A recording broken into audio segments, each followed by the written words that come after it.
A ideia de criação excluiria isso que o Mário está explicando também? Bem. Ela exclui, por exemplo, esta lógica dos peixes que ele apronta agora, etc. A noção de criação teria de excluir esta ideia de evolução que ele aponta? Eu passo em seguida, mas um pouquinho antes com relação ao próprio registro fóssil, muito embora eu seja geólogo e o Mário biólogo, a paleontologia é uma interface. Podemos realmente navegar um pouquinho nessa área, que é uma interface entre a geologia e a biologia. Mas o que chama atenção realmente no registro fóssil é o próprio registro fóssil. A maneira realmente como os fósseis são encontrados.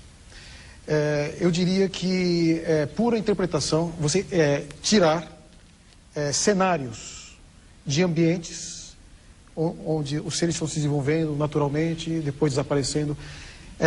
Quando você analisa uma camada geológica, por exemplo, entre uma camada e outra, você, de modo geral, no Fanerozoico, onde realmente você tem os fósseis em grande quantidade, vai do Cambriano até o recente, mas praticamente eu diria do Cambriano terciário, você tem muitos fósseis.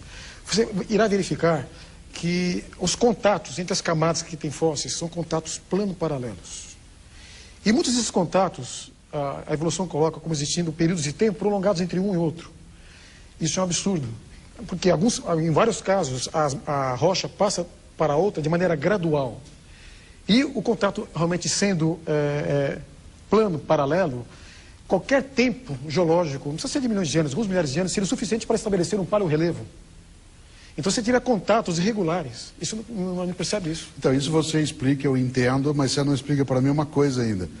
Você vem dentro dessa reflexão resistindo a algumas interpretações em relação aos registros fósseis. Sim. Mas o que isso tem a ver com a ideia de criação? Sim, eu chego lá. Não, mas é que você fala, você chega lá, mas nós já estamos no terceiro bloco. Sim, mas você tem que chegar. É bom dizer, voltar a dizer, que as lacunas são muito maiores do que os intermediários. Mas as lacunas provam o quê? Que existe um Deus criador, é isso? Ok. Respostas simplistas, eu creio que... Vamos aproveitar o tempo que nós temos aqui. Rapidinho. Na realidade, o registro fóssil não permite interpretação pela geologia, porque os fatores intracamada são fósseis, estão lá. E uso o termo estase para explicar realmente uma mudança, mas eles são evidências de catástrofe. Estão soterrados lá. Não há como... os aspectos interextrato, entre uma camada e outra, demonstram realmente rapidez.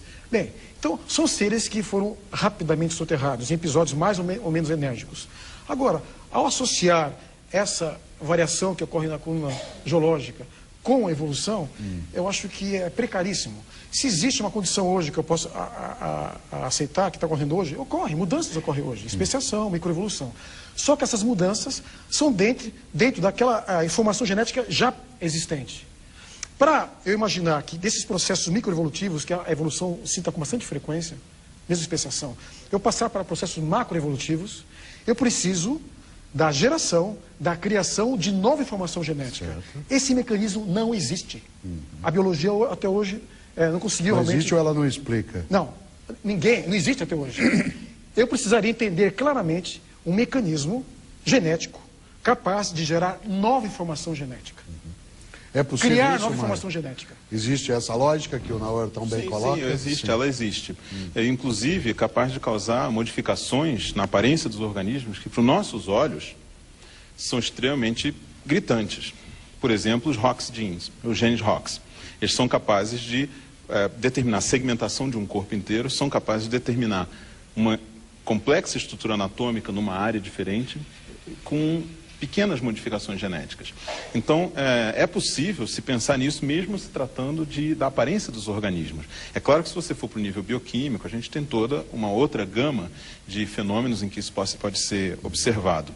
Mas mesmo na aparência morfológica, que é aquilo que tem mais apelo para as pessoas que olham os organismos sem trabalhar com eles, a gente pode ver isso. Existem mecanismos genéticos capazes, inclusive, de explicar aparentes saltos em evolução. O que poderia ter acontecido num determinado caso.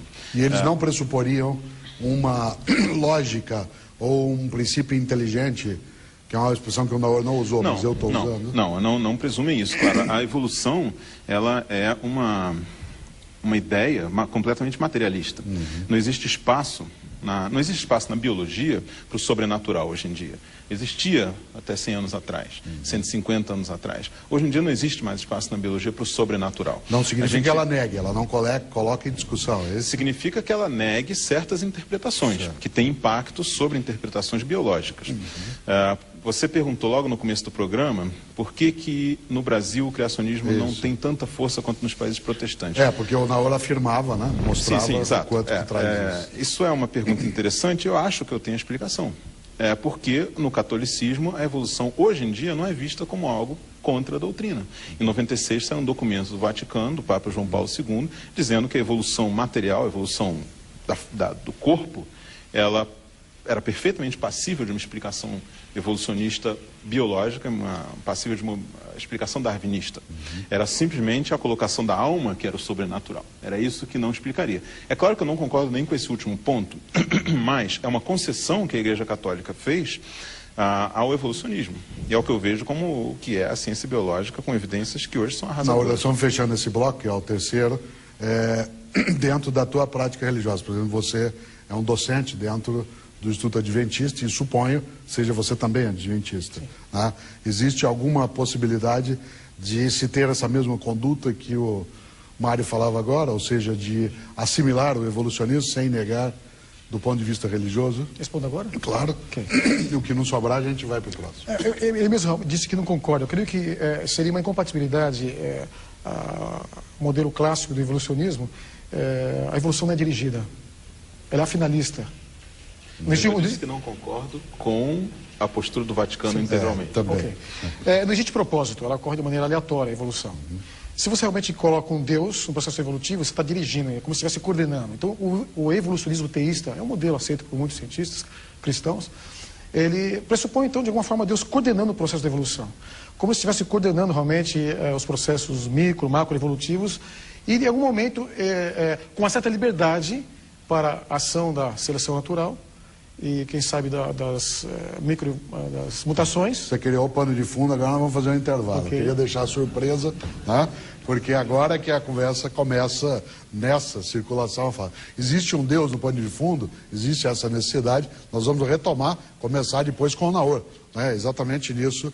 Diálogos Impertinentes fala de evolucionismo. Disse o Mário, não precisa Deus ou criação nessa história. Diz o Naor, sem Deus não dá para entender. Vamos fazer o intervalo, Diálogos Impertinentes, já volta.